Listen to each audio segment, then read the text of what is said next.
안녕하세요. 오늘부터는 기계재료 문제풀이를 보도록 하겠습니다.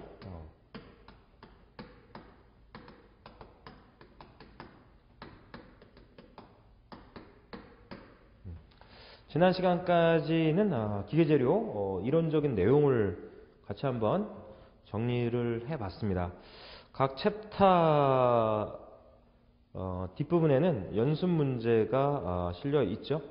그 연습 문제들을 다 풀어드릴 수 있는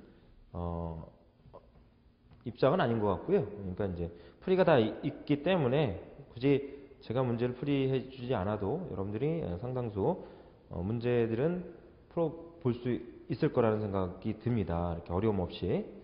자, 그런데 또 중요하고 또 핵심적인 이런 문제들 위주로 해가지고 선택적으로 각 챕터의 문제를 한번 살펴보도록 이렇게 하겠습니다. 먼저 그 1장의 문제 1번을 보죠.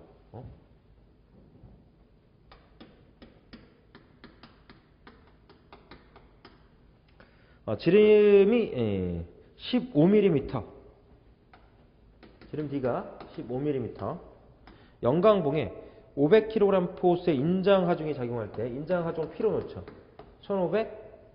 500kg 포스. SI 단위면 하중의 단위를 뉴턴으로 줄 거고요. 자, 작용할 때 생기는 응력은 약 얼마인가? 인장 하중이라고 표현했으니까 인장 응력 구하라는 문제가 되겠죠.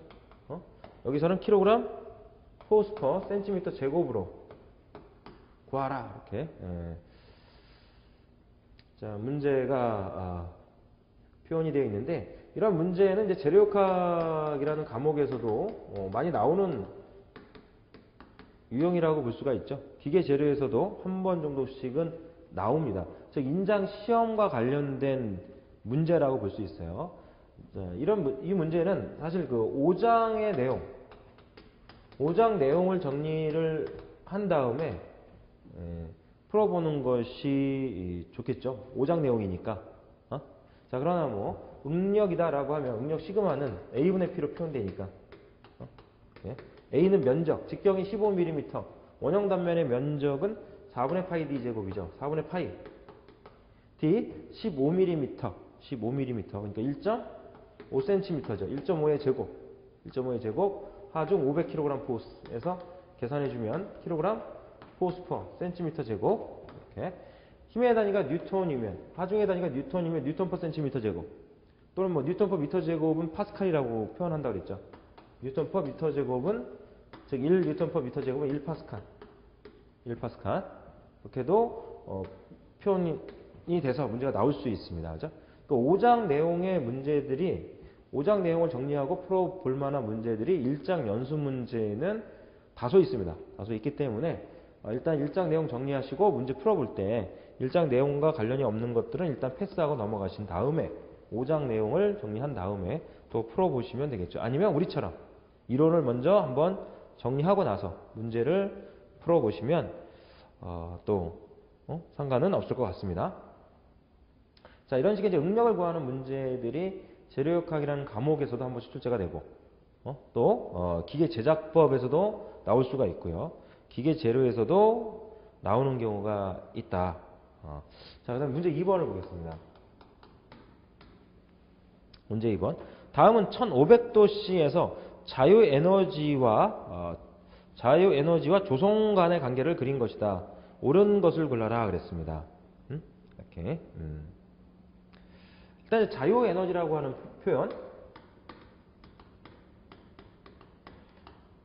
자유에너지라고 표현되는 값은 어떤 물질을 최대한 저항 없이 자유팽창시킬 수 있는 에너지를 자유에너지라고 표현을 하죠.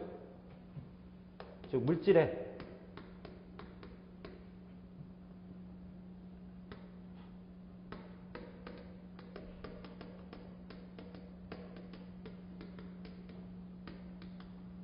자유팽창 정도를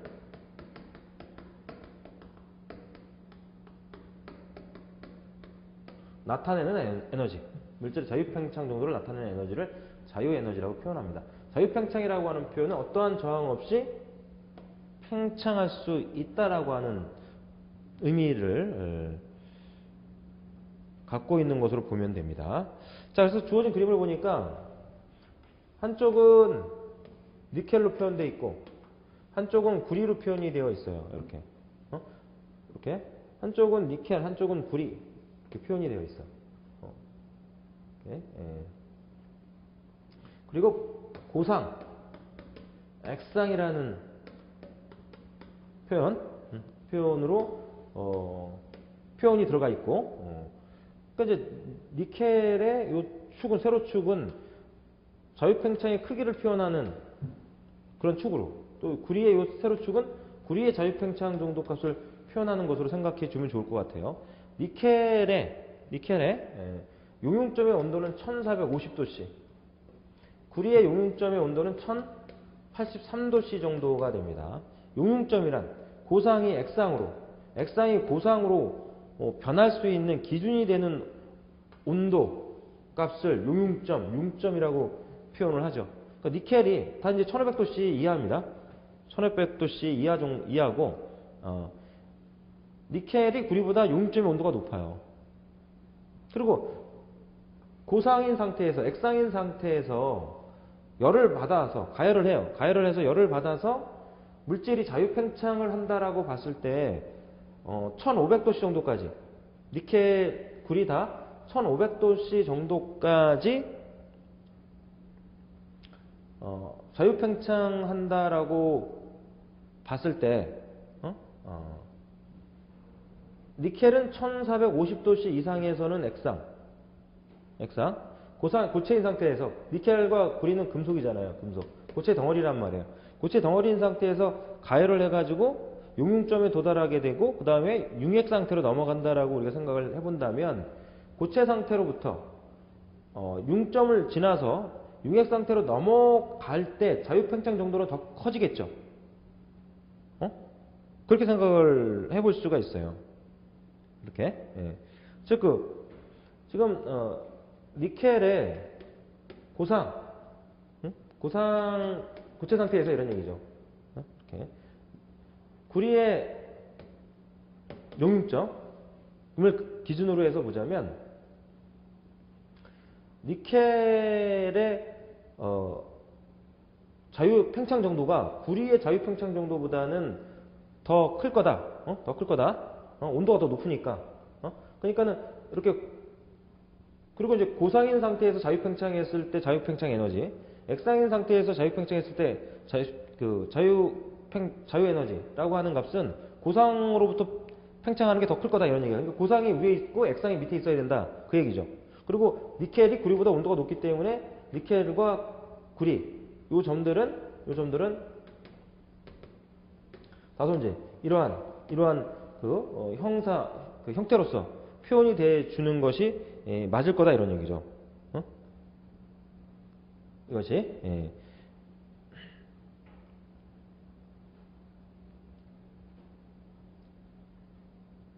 적당한 걸 지금 선택을 해주는 거란 말이에요. 1500도씨 정도에서 자유에너지와 조성관의 관계를 그린 요 그래프로서 적당한 형태. 일단 3번은 안 되겠죠, 답이. 3번과 4번은 답이 안 되겠죠. 3번은 왜 답이 안 되냐 하면은, 이게 교차할 수가 없어요. 고상선이 액상선으로 내려왔다가 이렇게 올라갈 수는 없다는 거지. 말씀드린 대로 고상인 상태에서 자유팽창 정도 하는 값이 액상에서 자유팽창을 하는 것보다 이 값이 훨씬 더 클 테니까, 자유에너지 정도가. 그러니까 이게 교차를 할 수는 없잖아. 그러니까 3번은 아닐 거고, 4번도 마찬가지죠.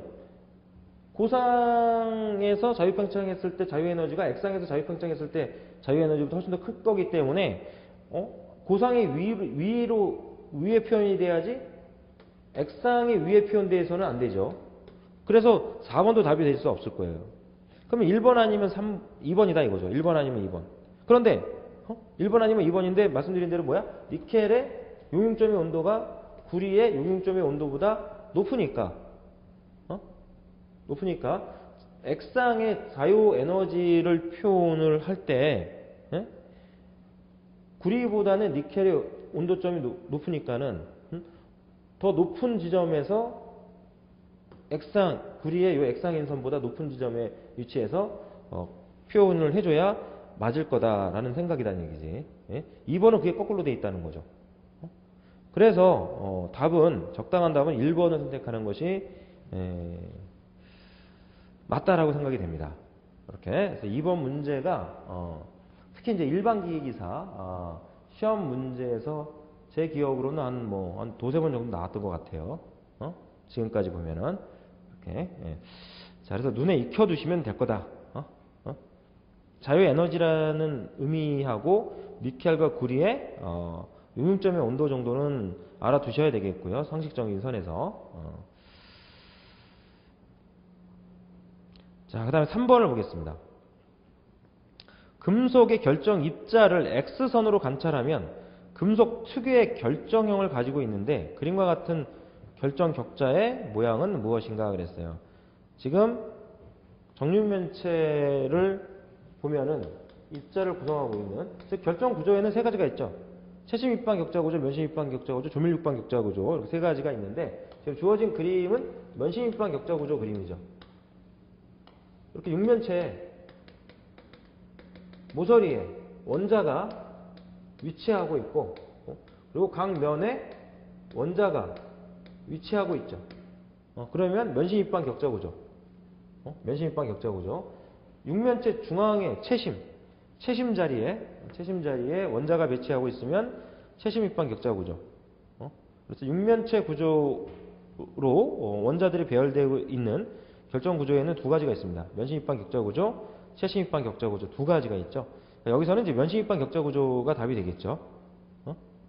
조밀 입방 격자 구조는 이제 오각 기둥 형태로 되어 있으니까 아니고.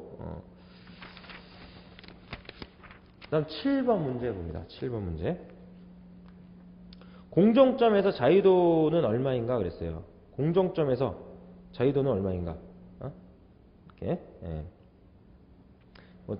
가끔 한 번씩 나오는 문제입니다. 일단 이제 자유도라는 표현은 상률이라고 표현하기도 하죠. 그래서 F로 표현해가지고 N 플러스 E 마이너스 E 표현식을 이용해서 계산을 해줍니다. 이렇게 N 플러스 E 마이너스 P. 그래서 N은 성분의 수, N은 성분의 수, P는 상해수죠. 상해수로 표현이 됩니다. 이렇게. 예. 공정점이면 공정 반응이 일어나는 지점. FEC 평형 상태도는 2장에서 얘기하니까 2장 내용과 관련이 있는 거죠. 2장 내용과 관련이 있습니다. 이렇게. 공정점이라고 해서 이 공정점에서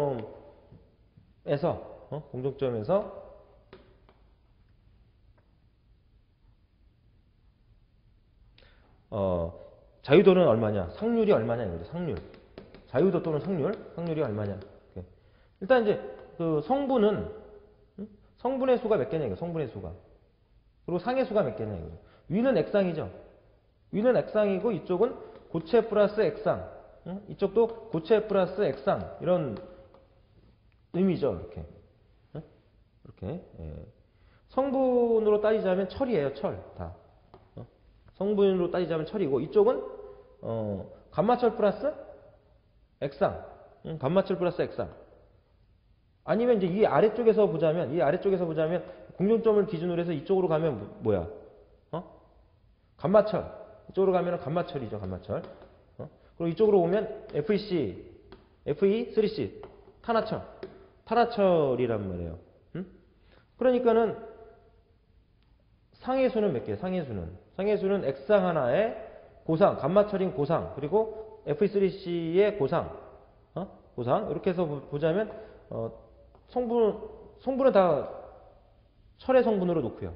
성분의 수는 1로 놓고 플러스 2 마이너스 상의 수는 이렇게 이제 이쪽에서 봤을 때는 액상, 그 감마철 플러스 액상, 그리고 FE3C 플러스 액상 이렇게 해서 이제 상의 수는 고체와 액체가 섞여 있는 상태, 고체와 액체가 섞여 있는 상태인데 똑같은 상은 아니잖아. 똑같은 상은 그죠? 똑같은 상태는 아닐 거 아니야. 그러니까 최대 상의 수는 3개. 세 개. 그래서 1 플러스 2 마이너스 3 형태로 표현해서 공정점의 자유도 하면 제로다. 이렇게 기억을 해주는 것도 방법이다. 그래서 공정점의 자유도가 얼마냐라고 하는 문제가 간혹 한 번씩 또 출제가 되고 있습니다. 제로다. 이렇게 좀 봐주면 되겠고요. 그 다음 9번 문제 보입니다. 9번 문제. 냉간 가공이나 용접을 한 금속으로부터 강도를 크게 떨어뜨리지 않고 변형 방지와 내부 응력을 제거하기 위한 가장 좋은 열처리법은, 열처리 방법도 5장에 나오죠. 5장에. 역시 5장 문제라고 볼 수 있겠습니다. 내부 응력 제거, 변형 방지 이런 목적의 열처리는 풀림입니다. 풀림. 4번에 응력 제거 풀림을 골라주면 됩니다. 응력 제거 풀림. 냉간 가공이나 용접을 한 금속으로부터 강도를 크게 떨어뜨리지 않고 변형 방지 및 내부 응력을 제거하기 위한 가장 좋은 열처리 방법 풀림입니다. 풀림. 응력 제거 풀림 4번을 골라 주면은 되겠고요. 그 다음에 14번을 봅니다. 14번. 재료에 일정한 응력을 가할 때 생기는 변형량의 시간적 변화율을 무엇이라고 하느냐. 이렇게 재료에 일정한 응력을 가했을 때 변형량의 시간적 변화. 피로, 인장, 크리프, 압축. 이거는 크리프랑 관련이 있죠. 크리프. 피로는 인장 압축을 반복 가하면서 인장 압축을 몇 번 반복했을 때 재료가 균열이 가고 깨지느냐라고 하는 시험 방법이 재료 시험법이 피로 시험법. 그때 나타나는 기계적인 성질을 피로라고 표현을 합니다. 인장 압축은 단면의 수직 방향으로 바깥쪽으로 하중이 작용해서 재료가 길이가 늘어나고 면적이 감소하면 인장, 길이가 감소하고 면적이 증가하면 압축. 그렇게 판단해 주면 됩니다. 3번 크리프를 골라주면 되죠. 피로나 크리프 성질 좀 알아둘 필요가 있습니다. 그 다음 15번을 보면은 브레넬 경도 시험기에서 강철 볼의 지름이 2mm 하중이 47kg 포스 P로 놓겠습니다. SI 단위면 뉴턴으로 표현되겠죠. 10편의 압입한 강철 볼의 깊이는 T로 놓죠. 깊이가 0.5mm일 때 브레넬 경도 HB의 값은 얼마냐? 브레넬 경도는 면적분의 하중이죠. 이때 면적은 2mm의 압입자를 10편에 떨어뜨려서 충격을 주니까 파이죠. 이렇게 파여. 그 파인 모양이 이런 모양이란 말이에요. 직경이 D고 2mm, 깊이가 0.5mm고 그러면 면적은 파이 DT로 구하라고 했습니다. 파이 DT로 구하라. 면적은 파이 DT분의 P. 파이의 D 값은 직경이죠. 2mm. 단위는 언급을 안 해놨는데 단위 원래 줘야 돼요. 계산 문제에서는 단위를 줘야 돼요. 아니면 보기에 단위가 붙어 있든가. 지금은 kg 포스 퍼 밀리미터 제곱으로 구하는 문제입니다. 그래서 D가 밀리미터로 그대로 들어가면 되죠. T도 0.5mm 그대로 들어가고 하중 47 그대로 들어갑니다. 그러면 kg 포스죠. kg 포스 밀리미터 제곱으로 계산이 되는 거고요. 하중의 단위가 뉴턴이면 뉴턴 퍼 밀리미터 제곱. 뉴턴 퍼 밀리미터 제곱으로 계산이 되는 거고 뉴턴 퍼 밀리미터 제곱은 메가파스칼의 단위랑 같습니다. 1메가파스칼은 1 뉴턴 퍼 밀리미터 제곱이죠. 그래서 SI 단위에서는 뉴턴 퍼 밀리미터 제곱 또는 메가파스칼로 구하라. 이렇게 문제가 나올 수 있는 거고요. 지금은 공학 단위 문제고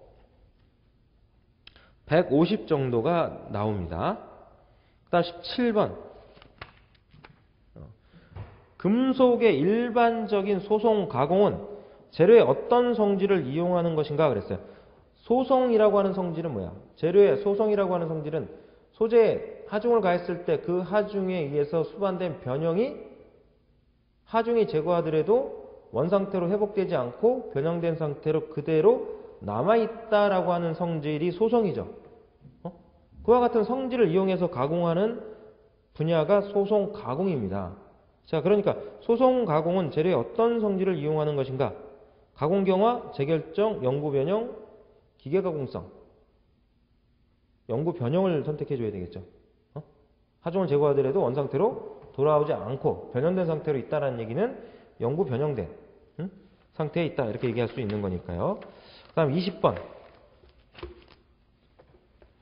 다음 중 가공 경화 현상이 나타나는 이유로 가장 큰 원인에 해당되는 것은 그랬어요. 가공 경화 현상. 소재를 변형을 시켜주기 위해서, 소송 변형시키기 위해서 소재에 하중을 가해요. 하중을 가하면 소재가 변형이 일어나면서 내부의 결정 구조가 변화가 일어나죠. 결정 구조가 변화가 일어나면서 일어날 때 좀 강하게 결정 구조가 변하고, 그리고 그게 이제 가공 경화 현상이란 말이죠.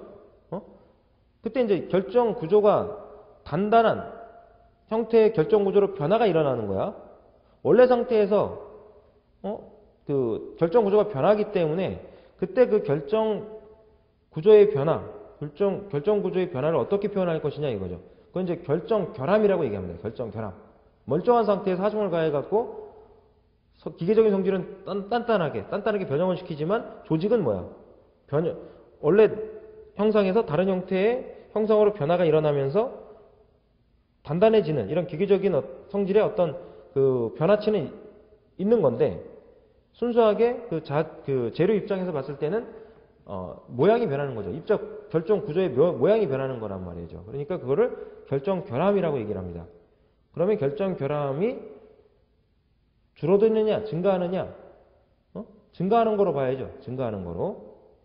3번을 선택을 해줘야 됩니다. 결정 결함수의 증가가 바로 가공 경화 현상으로 인해서 나타난다라고 보는 것이죠.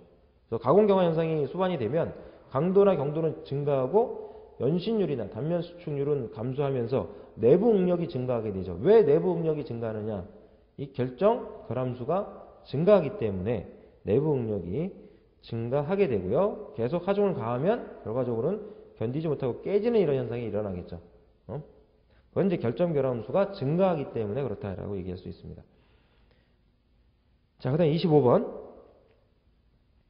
다음 중 기계 재료로 가장 많이 사용되는 이온합금은 그랬어요. 알루미늄, 청동, 스테인리스, 탄소광. 기계 재료로 가장 널리 사용되는 거 탄소광이죠. 탄소광. 탄소광은 이온합금이라고 표현합니다. 철과 탄소의 조합에 의해서 이루어지는 합금이기 때문에, 금속이기 때문에 이온합금이라는 표현을 쓴다, 이렇게 볼 수가 있고요. 다음 30번. 감마철의 결정 구조는 그랬어요. 감마철은 채심 입방 격자 구조입니다. 채심 입방 면심 입방 격자 구조죠.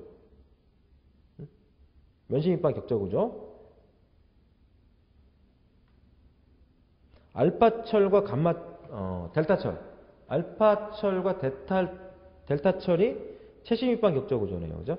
채심 입방 격자 구조는 BCC 격자 구조.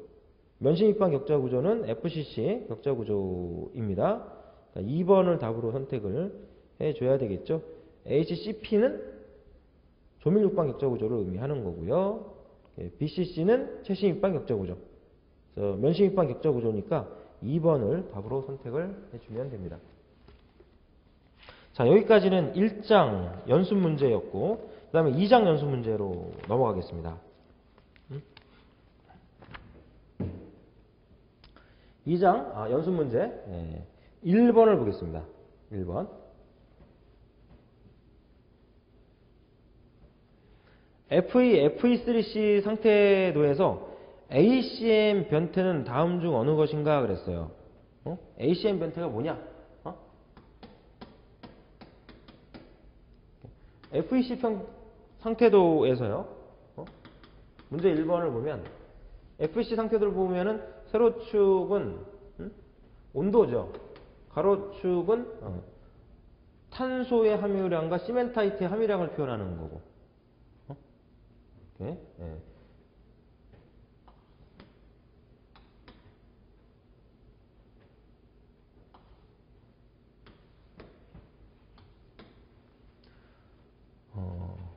FEC 평형 상태들을 보게 되면 이제 공석선이 있어요. 공석선.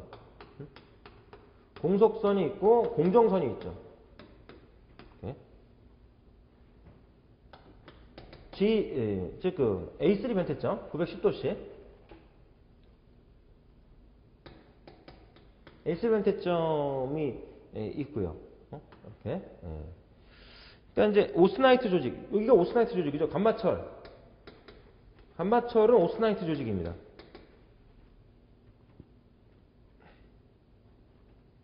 그리고 이게 공석점이고요. 여기 공정점이고 여기 공석점이야. 공석점에서 공정선까지 쭉 올라가는 이 선이 뭐야? ACM선이야. ACM선입니다. ACM선. 그러니까 이 ACM선 변태에 대해서 맞게 설명한 걸 골라라 이런 문제란 말이에요. 그래서 이 ACM선 왼쪽에는 감마철이 오스나이트 조직이고 오른쪽은 뭐야? 이쪽은 시멘타이트죠. FE3C의 시멘타이트 조직이야. 그리고 이 부분은 레데뷰라이트 조직이라고 얘기하죠. 오스나이트 조직 플러스 레데뷰라이트 조직 상태의 시멘타이트. 오스나이트 플러스 시멘타이트 혼합 조직인 상태. 레데뷰라이트 조직이니까요. 오스나이트 조직에서 레데뷰라이트 조직으로 이렇게 변화하는 그런 선이 ACM선이야. ACM선. 이렇게. 자, 그래서 ACM 변태는 다음 중 어느 것인가 맞는 거 1번입니다. 1번. 왼쪽은 오스나이트. 오스나이트에서 오른쪽으로 가면 오스나이트 플러스 시멘타이트, 즉 레데뷰라이트를 나타내는 선이 ACM선이야. ACM선. 자, 그러니까 1번을 골라줘야죠. 1번을. 자, 이런 이제 문제들이 나오니까 수업 시간에 제가 말씀드렸듯이 FEC 평형 상태도를 여러분들이 정확히 안 보고 그린다라고 하는 거, 뭐 외워야 되겠죠. 외워야 될 텐데, 안 보고 그릴 정도까지는 안 되더라도 어느 정도 흐름을 알고 있어야 된다 이거죠. 어느 정도 FEC 평형 상태도, 이 선도가 어느 정도 이제 그 흐름을 이렇게 파악을 하고 있어야 문제를 해결할 수가 있습니다. 그다음 2번 문제를 보면은 탄소강 중에서 함유된 원소의 영향을 잘못 설명한 것은 그랬어요. 탄소강에는 탄소 외에 다른 이런 비철 금속들이 함유되어 있죠. 잘못 설명한 걸 골라라 이렇게 돼 있어요. 1번 망간 결정의 성장을 방지하고 표면 소송을 저지한다. 맞습니다. 맞고. 두 번째 인은 경도 및 강도가 다소 증가되나 연신율이 감소되고 편석이 생기기 쉬우며 상온 취속의 원인이 된다. 맞죠? 인은 또 유동성을 좋게 합니다. 그죠? 유동성을 좋게 하고 피절삭성을 또 좋게 하는 이런 이제 금속이다라고 볼 수 있어요. 세 번째 황은 황 같은 경우는 이제 긍정적인 이런 영향보다는 부정적인 영향이 많죠. 그래서 부정적인 이런 설명이 오히려 맞다라고 생각을 하는 것이 좋습니다. 첫 번째 그 황 3번 황 보면 아변 단조성을 좋게 하며 이렇게 좋게 할 그런 성질의 그 금속이 아니다 이 얘기지. 황은 정렬 취성의 원인이 된다. 이건 맞아요, 그죠? 황은 정렬 취성의 원인이 돼요. 그래서 정렬 취성을 막기 위해서 뭘 첨가시켜? 망간을 첨가시켜. 이건 맞아. 그러나 아변 단조성을 좋게 한다. 이거는 틀리다 이거죠. 아변이나 단조성 많이 함유되어 있으면 소송 가공 잘 안 됩니다. 그래서 3번 틀렸다 이렇게 볼 수가 있고요. 4번의 규소, 인장 강도, 탄성 한계, 경도 등을 크게 하나 연신율, 충격값은 감소시킨다. 자, 맞습니다. 그래서 탄소강 중에 함유된 원소의 영향으로 잘못 설명한 것 3번을 골라주면 되겠고요. 항에 대한 가끔가다 이제 항에 대해서는 이제 문제가 가끔 나옵니다. 그러니까 항의 영향으로 볼 수 없는 걸 골라라. 항이 첨가됐을 때 나타날 수 있는 현상으로 맞는 거 골라라. 그런 유형의 문제도 나오고 있습니다. 그다음 6번 탄소강은 일반적으로 200에서 300도씨 보기에 뭐 취성이네요. 그죠? 200에서 300도씨 하면 뭐야? 청열취성이에요. 청열취성. 탄소강은 일반적으로 200에서 300도씨 부근에서 상온보다 더욱 취약한 성질을 갖는다. 이것을 무엇이라고 하느냐? 청열취성. 정열취성은 말씀드렸죠. 정열취성은 황이 많이 함유되어 있을 때 약 900에서 950도씨 정도의 온도에서 표면 색상이 적색으로 변화하면서 이제 그 열여지는, 조직이 열여지는 이런 현상을 정열취성이라고 표현을 합니다. 그리고 이제 그 저온취성은 냉간취성이라고도 표현하죠. 역시 상온취성이 인 때문에 발생하는데요. 상온취성이. 근데 저온취성도 인이 원인이긴 하죠. 상온보다 낮은 온도에서 인 때문에 조직이 열여지고 강도나 경도의 변화는 거의 없는데 조직이 열여져서 취성이 증가하게 되는 이런 현상을 저온취성. 문제상에서 물어보는 취성은 청열취성이죠. 청열취성. 기억을 해주면 됩니다. 그 다음에 7번을 보겠습니다. 7번. 탄소강에서 온도가 상승함에 따라 기계적 성질이 감소하지 않는 것은 그랬어요. 탄소강에서 온도가 상승함에 따라 기계적 성질이 감소하지 않는 것.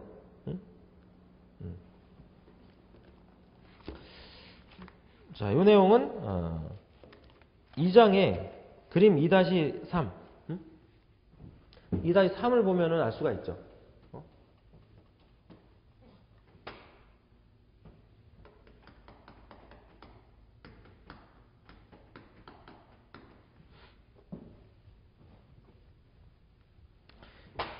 그림 2-3을 보면은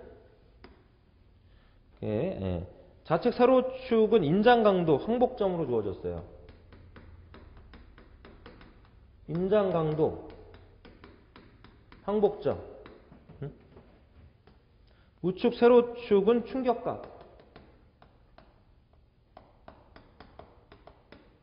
연신율. 단면 수축률로 주어졌죠. 그리고 가로축은 온도입니다. 온도. 그래서 온도가 증가함에 따라 인장 강도는 어떻게 돼? 인장 강도는 감소하다가 다시 증가했다가 이렇게 떨어져. 그죠? 인장 강도가 이렇게 변화하게 됩니다. 단면 수축률은 어느 정도 이제 증가를 해. 어느 정도 단면 수축률이 증가하다가 인장 강도가 최대가 되는 지점에서 어떻게 감소를 하다가 다시 증가하죠. 단면 수축률을. 이렇게. 항복점은 계속 감소합니다. 항복점은 온도가 증가하면 항복점은 감소를 해. 이렇게. 연신율은 감소하다가 인장 강도가 최대가 되는 지점. 최대가 되는 지점. 그리고 단면 수축률이 최소가 되는 지점에서 연신율도 최소야. 그러다가 다시 증가하죠. 다시 증가해. 연신율은. 그리고 충격값은 다소 이제 증가하다가 감소 쭉 가서 이제 다시 약간 상승하는 이런 형태로 이제 충격값이 변화하게 됩니다. 자, 온도가 증가함에 따라 문제는 온도가 증가함에 따라서 기계적 성질이 감소하지 않는 것은 그랬어요. 온도가 증가함에 따라 탄성계수, 탄성한계, 항복점 이런 것들은 감소를 해요. 감소를 해. 그러나 단면 수축률은 어떻게 돼? 이게 단면 수축률이죠. 단면 수축률은 증가하다가 인장 강도가 최대가 되는 지점에서 어느 정도 감소를 보이다가 다시 증가를 하죠. 그 온도가 상승함에 따라 계속해서 단면 수축률은 감소하지는 않아요. 그러니까 이제 4번 단면 수축률을 선택을 해주면 되고요. 온도가 증가하게 되면 재료는 연해지죠. 재료는 연해져요. 재료는 연해지기 때문에 강도는 고온 경도는 떨어지게 되죠. 고온 경도는 감소하게 됩니다. 그러니까 항복점은 감소를 해. 이렇게. 항복점이 감소하게 되듯이 탄성 한도라든가 탄성 계수라든가 이런 것들도 감소하게 됩니다.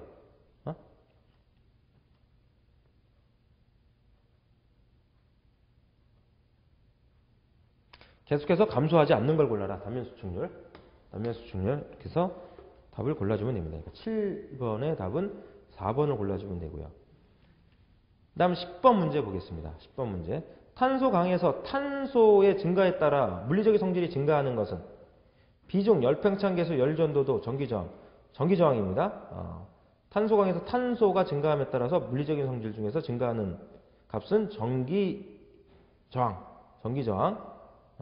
비중이라든가 열팽창 계수, 열전도들은 감소합니다. 4번. 다음 12번 순철에 없으며 강에 투기한 변태는 그랬어요. 순철에는 A2, A3, A4 변태점 이렇게 세 가지가 있죠. 강의 변태점은 A1 변태점과 A2 변태점이 있습니다. 보기에 A1 변태점은 순철의 변태점이 아니라 강의 변태점이죠.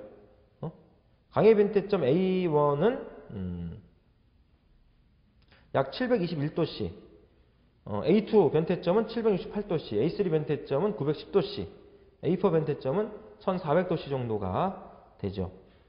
그래서 강에 있고 순철에 없는 변태, A1 변태점이 됩니다.